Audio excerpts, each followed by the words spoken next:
இப்போ முழங்கால் வலி இருந்தா எந்த மாதிரியான உணவுகளை எடுத்துக்கலாம்? இப்ப சைவமா இருந்தா அவங்க எந்த மாதிரியான உணவுகள எடுத்துக்கலாம்?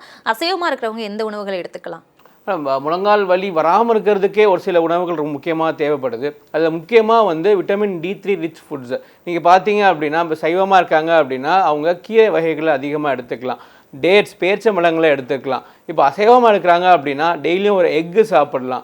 அதோடு சேர்ந்து விட்டமின் D3 அதிகமாக இருக்கிற ஒமேகா, அதாவது இந்த மீன் எண்ணெய்கள், அது வந்து அதிகமாக எடுத்துக்கலாம் அவங்க. ஸோ ஈக்குவலாக அந்த போர்ஷன்ஸை டிவைட் பண்ணி எல்லா விட்டமின்ஸும் சேர்ந்து கிடைக்கிற மாதிரி இருந்துச்சு அப்படின்னா, அவங்களோட லாங் அந்த ரன்னுக்கு ரொம்ப நல்லதாக இருக்கும். சார், இப்போ எலும்பு சார்ந்த உணவுகள், அதாவது மட்டன் எலும்பு சாப்பிட்டா வந்து எலும்புக்கு நல்லது அப்படின்னு சொல்கிறாங்க.